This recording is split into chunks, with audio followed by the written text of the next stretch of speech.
How's life? We're going to be talking about the Ultrahuman Ring Air.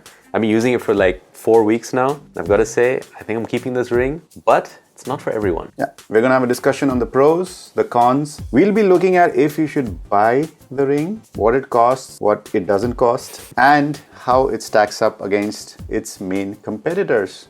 And there's a ton of information in the app, so we're going to hop into that, compare it with some other fitness trackers. Yeah, so check out the chapter. This is a long conversation style review. Enjoy. Feeling Ultra? Feeling Ultrahuman. Good stuff. Yes. So good stuff. What is the good stuff about the Ultrahuman Ring Air? You've been using it. Yep. Feeling like very, it? Feeling very ultra right here. Do I like it? That's what There are a couple of things I like. First of all, when I got it though, I really liked how nice the brushed titanium, was, because I have the titanium iPhone as well, which you don't see because it's in a case. Yeah. But it matches nicely, and it's cool. It's not shiny. It's not too bland like a black ring. So I really like that. And it's super lightweight. I don't know. You've used the Samsung Galaxy ring, right? Yeah, it feels like that. Yeah, exactly. feels like that? Feels like a toy. Yeah. It looks like metal, and then you get it, you're like, there's is nothing it in it. real? Is it a dummy? Yeah, exactly. I think the Galaxy Ring was a bit heavier, but also felt stupidly light. So Right? That's fine. Yeah. So it just kind of disappears into the background. I'm not much of a ring wearer. I don't actually wear any rings. No. But I'm happy to wear this every day, all day. Yeah. Didn't really feel like in the way. Index finger was kind of tricky. That does get more in the way than a middle finger. What That's are you doing I with noticed. your middle finger versus index finger? That's maybe for the other channel. Yeah. Other platform. For the other platform, yes. Yes, yeah. But why did it get in the way then? I don't know. I think this finger, when you're like holding stuff, it's more present. Yes. Whereas this kind of disappears into the palm of your hand when it's in the middle finger. Yeah. I had a problem with both the fingers because when I was using dumbbells, they used to just kind of crush. Oh, yeah.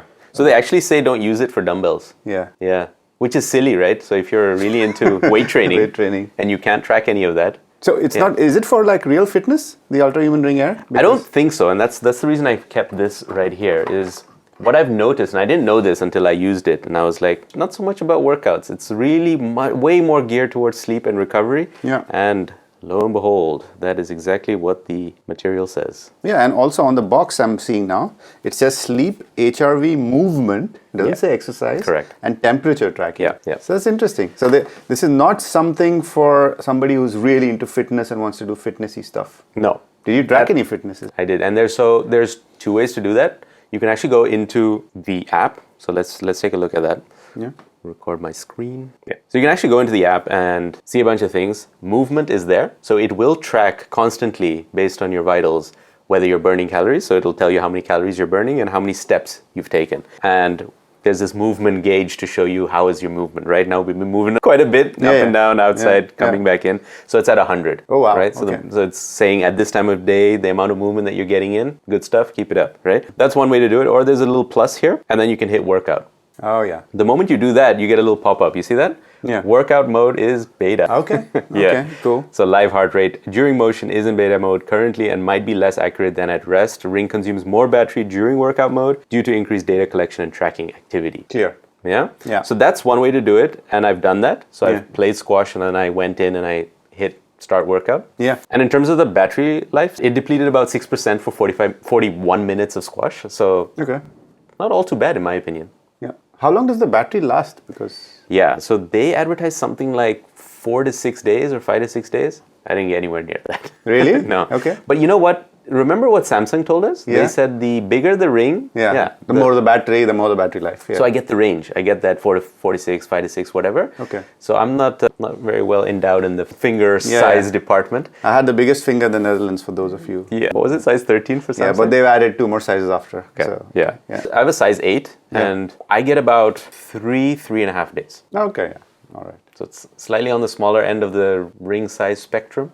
Yeah. And so I'm getting, considerably less than what they're advertising. That's clear. Yeah. And back to movements. So when I hit record for squash, I also started a workout using this, which is a Polar H10 chest strap, which is kind of the gold standard. It's way more accurate for heart rate tracking. Yeah. And I compared the two. So Yeah. let's take a look at what the numbers actually say. Yeah. So we're recording both our screens. Yeah. So you have the Polar here on the Samsung screen. You have the Ultrahuman app on the iPhone screen. And I'm looking at squash here. You are. What I'll do is, one sec, let me get to the squash. So that's another downside of the Ultrahuman is that it's not geared towards workouts. So there's no section where you can just go in and say, yo, show me all my workouts. Yeah. Yeah. Then what does it So you have to actually go back by day into your timeline. Oh. So I go up here and I click on today. Then I can see the dates, and I know that on the 15th I played squash. So I go back there. Yeah. Okay. I scroll down, and then I find squash there, 41 minutes. There you go. And there, you're right. So it's definitely not geared towards that. It also does not show you any trends over time. No. So right. So we'll get to the part where this is really for. Yeah. But right now, let's look at the data. So what do you see? So if you I see you've been squashing quite a lot. So what do you see as the average heart rate, for example? So the HR average is 136. 136, right? I'm seeing 115 BPM. Oh, Yeah. That's way off. Yeah, so it's 20 BPM off. Yeah. Now it gets interesting. The max HR heart rate. 188. Yeah, that's high, right? Yeah. I was only 159 on the Ultrahuman. Oh my God. Yeah. That's like subhuman. And what's good to know, sorry, yeah, I didn't feel very It's good. the polar opposite. Yeah. Oh, damn, one more. I'll think Keep of something. going. Yeah. Well done. Yeah. And so I generally wear the ring on my right hand, middle finger. But I'm also right-handed. So when I'm playing squash, again, that's what they recommend. You can't put it on, you can't use the hand that you're using to play squash. So removed it, and then I put it on my index finger on the left hand so that it's at least stable and can track my workout. And then that's what you see, the difference in average high heart rate. What about calories burned? I'm seeing 417 kilocalories. Wow, that's at 247. So this is under recording everything. This is under recording everything, yeah. Okay, yeah. Because of course, higher heart rate will mean higher calories burnt, all of so that. I think a bunch of them are calculated based on the others. So, Correct. Yeah. You see some stuff like heart rate and heart rate recovery, all of that. So if you go to the heart rate graph. Oh, the graph is completely off. Well, that's fit fat. You have to click on. Okay, heart the rate. HR is still completely off. Yeah. So the general trend might be there. Is it though? Yeah. So I'm kind of seeing there. It's dipping here, going up again, going down. Look, here I see it's a bit lower in the beginning, and then it kind of in the middle, it kind of goes up a bit. Yeah. Oh, Yeah. okay. And so for me, the general trend also isn't lining up unless you started and stopped at a different time. No. So yeah, at the beginning, in the middle, it is kind of a little bit, but you're right. At the beginning and at the end, not really in sync. Yeah? And what's even more interesting is when you actually look at the axis and the data there, right? So because the maximum heart rate was far lower here, all the data, it may follow the general trend, but the readings are not super accurate. So I think we've established this is not really for workouts, or not for serious workouts anyway. And this wasn't the only workout I did, right? I did some outdoor cycling, I did more squash, and I'm seeing generally this similar trend. Okay. Yeah. So not very ultra for workouts? Not very ultra for workouts. So, okay. So you said this is not great for workouts. I would say it's so bad for workouts that it's not even enough to get a general idea. I would say personally, because like if it's 30, 40 BPM off, my conclusion is, even to get a general idea, the fact that I worked out, binary yes or no. I think that's it. Yeah. I think that's it because it factors into your movement score and all of that. And it's nice to say, okay, I've done my workout. I've done so many minutes of workouts because that's what it calculates as well. That's it. Okay, so workouts. I wouldn't put in too much. Let's close the chapter on the workouts because it's not great. But you did like this ring. I heard a lot of positive things from you about it. So other than the build which you talked about, it looks nice and all that. Correct. What I liked about it is that it, like I said, disappears into the background. I'm someone who likes to wear just normal, nice watches. Not huge fan of smartwatches. I like it from time to time. Oh yeah, baby. Yeah, you're a big fan of smartwatches. This is Ultra. That's Ultra. Or the Pro? The Ultra, yeah. So, I like smartwatches, but the thing is, they're distracting. They're always popping up with notifications. You got to charge them almost every day unless you have an Ultra or a Pro or a massive watch, which I don't like smaller watches. Whereas with the Ring, it's kind of similar battery life. I don't know, how often do you charge your Ultra? So I switch between this and the Apple Watch. So I'm wearing the Ultra for 3 days, I think. Yeah. And the Apple Watch for a day, and then I keep switching. So after 3 days, it's like 3 days? Yeah. So it's similar, right, as the Ring that I'm getting. And I like that. So I don't need to charge it every day. There's no distracting notifications. And it just kind of disappears. And it's not bulky or big. And I can sleep with it. Whereas with smartwatches, they were always kind of in the way. I roll around a lot, all that. We'll check the sleep stuff afterwards. Okay. That is perfect for me, for my lifestyle. Okay. And what I also notice is every day when I get up, the one thing I'm checking is the sleep score. So when I get up, the first thing I do is I open up the app and it gives me like a sleep report and I can see how I've done in terms of sleep. There's one big score. This isn't anything new. I think the Galaxy Ring had it too, Aura has it, etc. Yeah. But there's this one score that tells you, in summary, how well you slept. Yeah. So last night, I didn't sleep all too well, I thought. The Ring says 78 out of 100. The day before, I got 83. And that's when I thought, wow, I slept really well. Okay. So the difference is... Difference is not that big, Yeah. but I did sleep for longer yesterday than I did today. But the number of full sleep cycles I got is the same. So that's what it tracks as well, how many sleep cycles you got. And when you click on further, you see a bunch of data. So you can see stuff like total sleep, time in bed, how restorative your sleep was. Oh, yeah. Things like that, and which ones are optimal, which ones needs attention. And so this actually syncs over to Apple Health. Oh, that's nice. Yeah. Okay. So that's another upside of this compared to, for example, the Galaxy Ring, which is Android only. And so I actually get notifications from both Ultrahuman and Apple Health sometimes saying, hey, good, you've been sleeping, enough for the last so many days or whatever. Okay. There's a ton of info in this, and even movement. I don't know if you can see over here, I can even see how many times I've tossed and turned during my sleep. Oh, wow. It does say 11. If you ask me, it's probably 63. Tossed and turned a lot. Oh, yeah. But yeah, there's also a couple of things like temperature, because it does have a temperature sensor. Oh, right, yeah. But it's your skin temperature though.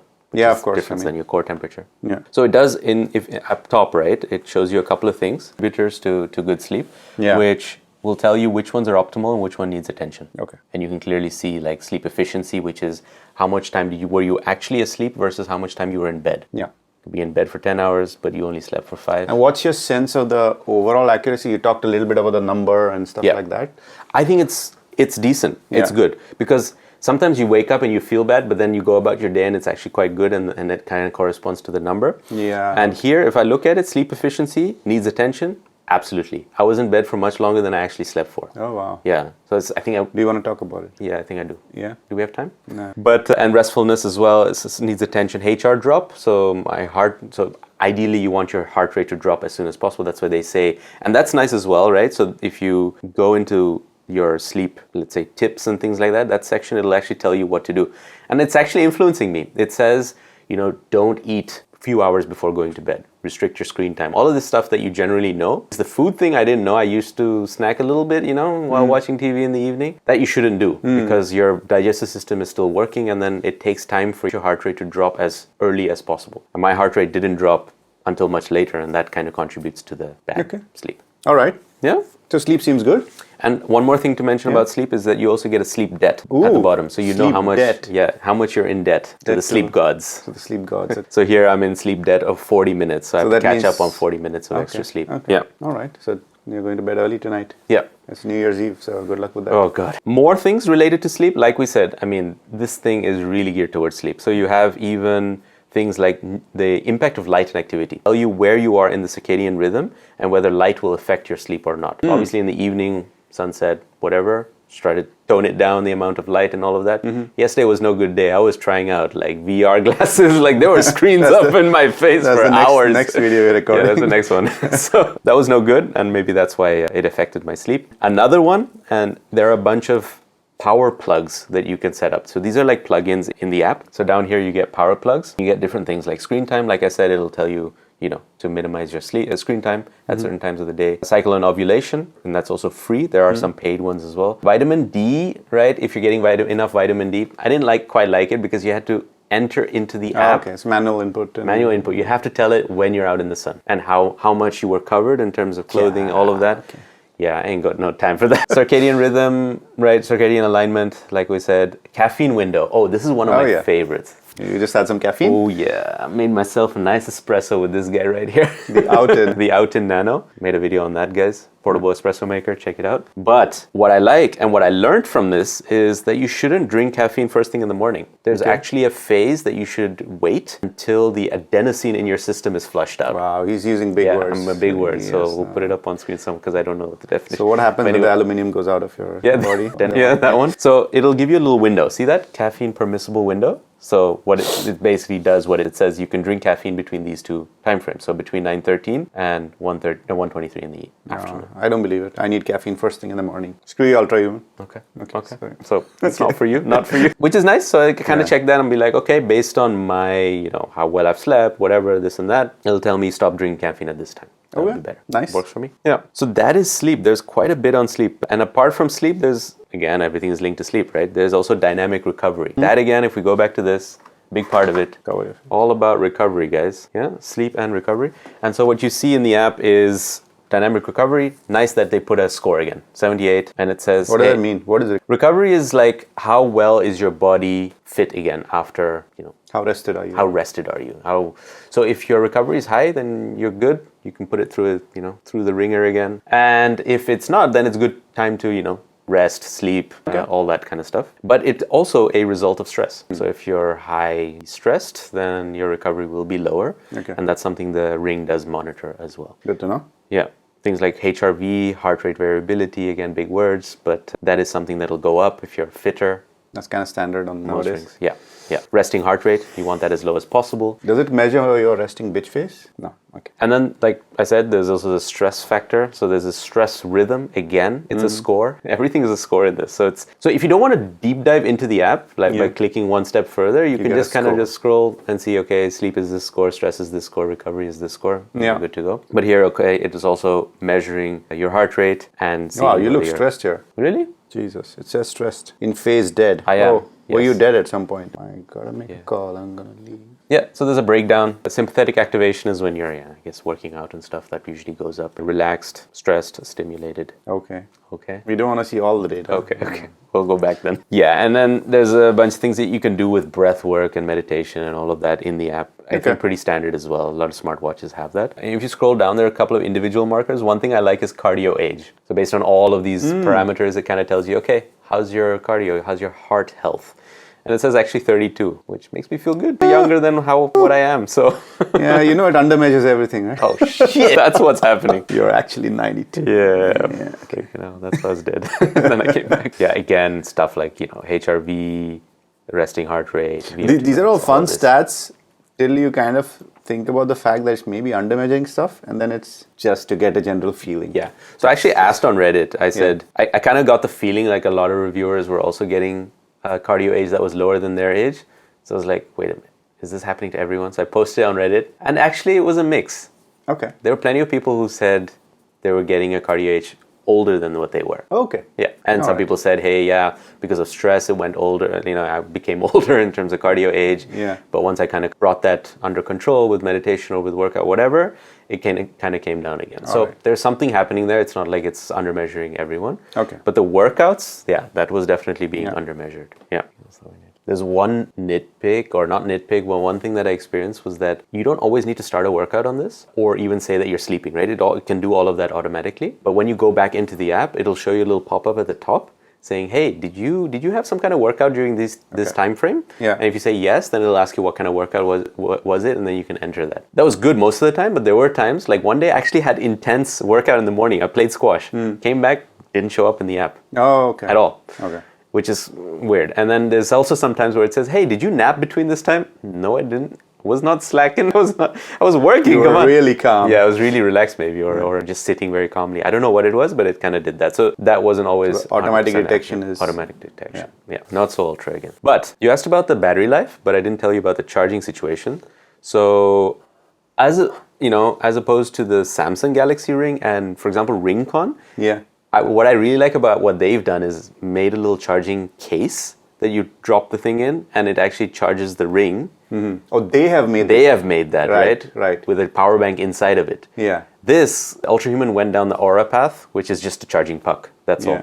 So you take the Looks like a ring. little dial. Yeah, you got to line up the flat bit with the sensor, and then that's it. And then it plug this bit in. One annoying thing though, if you're going to use this as a bedside charger, there's an LED on this, Okay. which is always on. Oh, that's not fun. That's not fun. Can you turn it off in the Yeah, app? You cannot turn it off. Even when it's not charging, it is Right. on. Oh, Yeah. fun. Yeah. Another nitpick is Aura. Actually, I don't know if Samsung came with that. It has a little indicator. Yeah, it has a little bit of a, I don't know, Yeah. like a raised line on Raised it. line, I used to always exactly. feel for it the whole time. It was Right. like a fidget spinner ring. Yeah. Because there's a little sensor inside which you need to line up Right. on the underside of your finger. That's right. Which this thing doesn't have any indicator. So you have to feel the bump on the Inside. inside. You have to Oh. feel the bump and then put it on your finger, and it may turn. And you can turn. It can turn. So if it turns, you don't know where it is. And then, Yeah. if it turns, I got no idea where it is. And then I have to take it off, feel where it is, and be like, okay, that's where it is. Okay, put it back. Yeah. It's just that you're not good at feeling Yeah, I got to work on my feeling the skills. whole, so yeah. Yeah, you got some tips? Yeah, I got whole feeling tips. That's for the other channel. Okay. Oh, for the platform. Okay, cool. And you just showed us the coffee maker, and there's a story you have with the coffee maker, don't you? Oh, yeah, On I this. do. Yeah. Yeah. Let's bring that coffee maker back up. Yeah. So I got this ring like after a day. It looked pretty good. Yeah. Yeah. Still Good looks good. condition. Yeah. Still looks good actually, to be honest. But then I was making coffee with this and I got to unscrew and screw on this portafilter thingy Yeah. to put in the pod, It's just plastic, right? This thing. which is just hard You plastic. just turn it. Yeah. You just turn it. And my finger touched against it because I have to hold on to it like this and then turn Yeah. and twist. Yeah. And then it's scratched up the ring. Really? It's titanium, yeah. But I think some of these marks, they come off when you rub it off with wet towel. How scratched up is it right now? Can we take a look at that? Let's take a look. So it's been about a couple of weeks, I think a month now since I've gotten it. And you can see some scratches on it for sure. It's not super bad, right? I mean, you from a distance could not really see No, those. the color is good actually. It's a good color. I think this is the new color as well. Okay. So I'd really recommend it. I really like it. Yeah, you can. I can't see any scratches. And the thing is, you'll see most of the scratches on the bottom because that's where Oh, it's yeah, in of course, contact. that's right, So yeah. this part, which most people will see, Yeah. is fine. It's the underside, but yeah, just don't show anyone this part. You should be fine. Yeah. So yeah, that's the Ultrahuman Ring Air. Let's do the big question. Yeah. This costs how much? $350. $350. Is there a monthly subscription? There is no monthly subscription, and that is, I think, the biggest difference compared to Aura. Yeah. Because Aura asks you to pay something like $6 a month. Yeah. That can add up. And the ring itself is not cheap either. Okay. Yeah. So I think that's the biggest difference with Aura. Yeah. Ringcon is a bigger ring, so it's Okay. bulkier. You will feel it around your hand and finger or whatever. Yeah. And with Samsung, it only works with Android, whereas this will integrate with Apple Health, just like an Apple Watch. Nice. So if you're on an iPhone, this one makes way more sense. Yeah. But $350, that's not what we spent on this ring. We did buy this ring with our own money. Yeah. We spent about $300. Still a lot of money. Yes. You can get a very decent Apple Watch for that money. Right. So that's what I was considering. I was thinking, okay, I know I'm not a huge fan of smartwatches. I like them, but they get in the way of life. Yes. Physically, Yes. but also distraction, mentally, psychologically. Yeah. And we see you need a lot of psychological help based on the data. Yes, I do. Yeah, I might be young, but stress levels are through the roof. You were dead at one point. It's quite hard. That's a phase of life. Yeah. You can't come back from it, though. Okay, 350. Yeah. It works with iOS. It looks nice. Yeah. No subscription. I think it's a big selling point. Yeah. I would never buy the Aura. I don't know. It just doesn't make sense to me. Maybe that it makes sense for some people, not Yeah. to me. Would you recommend people buy the Ultrahuman Ring Air? If you're buying this to get accurate fitness tracking, don't bother. No. If you're getting this to get general health trends and insights, great. Just wake up, see your scores, right? Sleep, recovery, how are you doing? Good, bad, was it worse, better? That's nice. Yeah. Also kind of see where your caffeine levels, those kinds of things when you should like stop, consuming screens and caffeine and food and all of that. It's nice. I like it. And it doesn't get in the way. No notifications. You don't have to charge it every day. You just wear it while you're sleeping. Doesn't get in the way either. I like it for that. And I Okay. think that's who it's for. Okay. So it has a limited use. But would you keep this? Are you planning to keep this? That's the big question. I am, yeah. Because I think it goes well with wearing a normal watch. But having said that, I think I'm going to be one of those people who's still going to have a smartwatch for fitness tracking. Yes. Because, this just... No. So if I'm do that. going squash or a run or a cycle, probably going to be leaving this at home. Or I'll leave it on, whatever. It's just a ring. It's not in the way anyway. But I will strap on You'll strap one on. I will strap on, yes. That's the conclusion, the guys. strap, the smartwatch before you head out. Okay. End of life.